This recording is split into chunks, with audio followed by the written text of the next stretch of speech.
Hey everybody, what's going on? I am Gregg Sussman. The first NFL game is in the books, and it was not fun for the Houston Texans, Jim. It was fun for me. I had a lot of fun watching it, so I don't really care about their feelings. I had a good time. We got to see Clyde Edwards-Helaire flashing that talent that we saw at LSU. That was a lot of fun. David Johnson looked younger, which was fun. So honestly, and Will Fuller was healthy and got a lot of targets. So I thought it was great. And if Bill O'Brien is not as happy with it, that's okay because I had a good time. Bill O'Brien is a terrible head coach. He puts his team in a position to lose more often than he puts them in a position to win. Unlike you, Jim Zonis, who's going to put us all in a position to win this weekend, because it's time to talk about the stacks that we are playing on Sunday. Let's begin with your favorite stack. Well, that's going to make my wife happy. It's the Seattle Seahawks with Russell Wilson and Tyler Lockett. Russell Wilson priced at $8,400. Lockett at $6,800. Why is the Seahawks your favorite stack, other than facing off against an Atlanta Falcons team that should be right for the picking? That's a big part of it for sure. The Falcons definitely help, but this game is also indoors. And as you know, Greg, I love dome games because there's no wind to deal with. That is a big plus for offense. This is a good stack to like, even if we assume that the status quo remains in place for Seattle. Because last year, before Tyler Lockett's injury, he had 26% of the team's overall targets, 33% of the deep targets, and 29% of the red zone targets. That was awesome usage, and Russ is really good in that time. But there's also the potential that they may let Russ cook a bit. And if that happens, we could see this offense explode, specifically Lockett, because again, that usage was so good last year when he was healthy. And I think that he should be healthy for this year.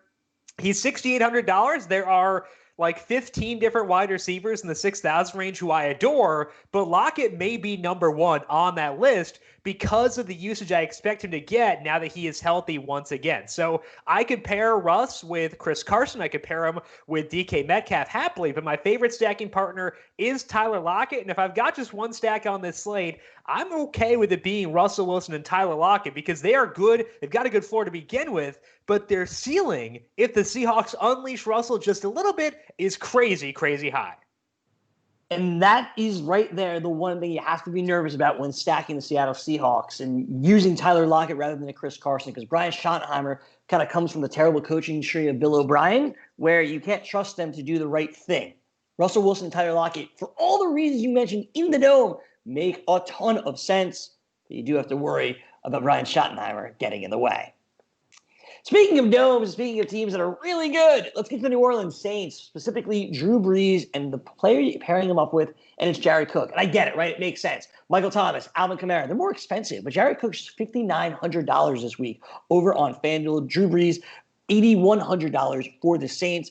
You've always wanted to go with a low-cost option and a high-octane offense, and it seems like Jared Cook makes the most sense here this weekend. You have read my mind to perfection, Greg. That is exactly what I want. And I'm hoping in this situation that we get Mike Evans to play, because if Mike Evans plays, that boosts Tampa Bay's offense. And if Tampa Bay's offense is better, New Orleans has to keep their foot on the gas longer. So I'm hoping Mike Evans plays. That's beneficial for everyone tied to this game. But if Mike Evans can't go, or if he's dinged up, then I want to get lower salary exposure to this game. I still want exposure because the Saints offense is very good. They can do well even against a tough defense, which Tampa Bay does have. So I do still want to go here, but it would interest me more to go here the lower salary route, and Jared Cook is that. But I can go with Jared Cook without sacrificing upside, because we saw last year in that 49ers game, he can catch 2 touchdowns on 2 targets and then not play the rest of the game, but still pay off in DFS. He was in the perfect lineup that week, despite missing most of that game, because he can do so much damage on the targets he gets. He gets targets downfield and targets downfield from Drew Brees, despite the fact that he's not the deep ball extraordinaire he may have been back in the day.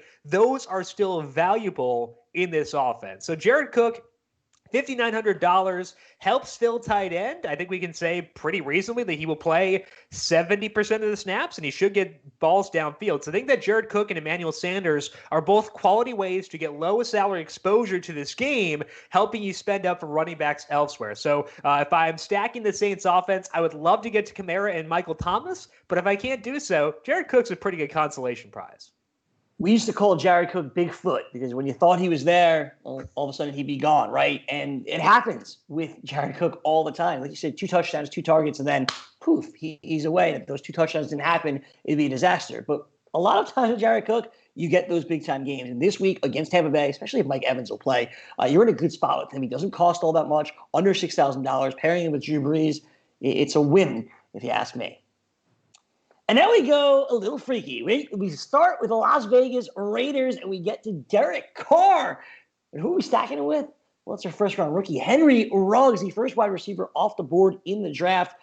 His name, I feel like, him and Bryan Edwards, actually, they've been creeping up draft boards in season long. People have been excited about both these rookie wide receivers getting the start for Las Vegas. First time I did that this year. This Sunday. Ruggs is $5,100. Derek Carr is $7,100. It's sneaky, kind of fun, too. It is. And this is probably going to be the best matchup the Raiders get all year because the Panthers are going to be a DFS dream this year. Not only did they shed basically every player from their defense from last year, but they replaced them with rookies. 7 draft picks, all defensive players. A lot of them are going to play. That's good for opposing teams. But it's not just the defense. It's also that Joe Brady's probably going to run a pass-heavy, fast scheme on offense, which gives the opposing team additional volume. So that's huge for opposing teams. Derek Carr last year was not the highest upside player, but he does get that boost from the opposing team here, and he gets a boost from Henry Ruggs and Bryan Edwards. Both those are players who can take a short pass a very long way. And if Derek Carr isn't going to go downfield, he needs players who can do that. He didn't really have that last year with this offense, but now he can be a different player with those playmakers being within this offense. There are a lot of intriguing low-salaried running backs this week. However, I want to spend up for the studs. I want Christian McCaffrey. I want Dalvin Cook. I want to get to guys like that who have this really good expected production. If I want to do that, though, I've got to spend down elsewhere. Derek Carr, $7,100. Henry Ruggs is $51. Bryan Edwards is $47. I am also willing to consider that, but I think that the upside of Ruggs is hard to pass up, and this is a good way to stack this game and get some upside and allow yourself to get those high upside players at running back as well. The Panthers are going to be a team that we are targeting all season long. The Raiders are not exactly sexy, but a guy like Henry Ruggs, well, it could make for a very, very fun game. Bryan Edwards, too, both cheap, both around that $5,000 range. It allows you to pay up. We spoke about Kamara before, Dalvin Cook, you said, right? These are the type of guys you're able to get in there when you go down to Bryan Edwards, when you go down to Henry Ruggs, and take a chance on the Las Vegas Raiders. That's going to do it for us here on the FanDuel Hurry Up. Jim, we've spent a lot of time over the last 6 months preparing for this weekend. I cannot believe it is real. I'm super excited, man. It is finally week 1, Greg. The NFL is here. We've made it this far. We'll see how far we make it, hoping for a full 17 weeks. But, I mean, we've already got one game, which is fantastic to me. So I'm happy we're just kind of living on borrowed time at this point. I will take every second of it. Good luck to you and everyone else in week 1. Absolutely. Enjoy the games this weekend. Just take it all in. As Scott Hansen would say, right? We got 9 hours of football ahead, plus Sunday night, plus Monday night. It's going to be awesome. Thank you so much for watching. Enjoy the games. We'll be back Monday, Jim and I, as we take a look at everything that happened over the weekend. Have a wonderful week. We'll see you next time.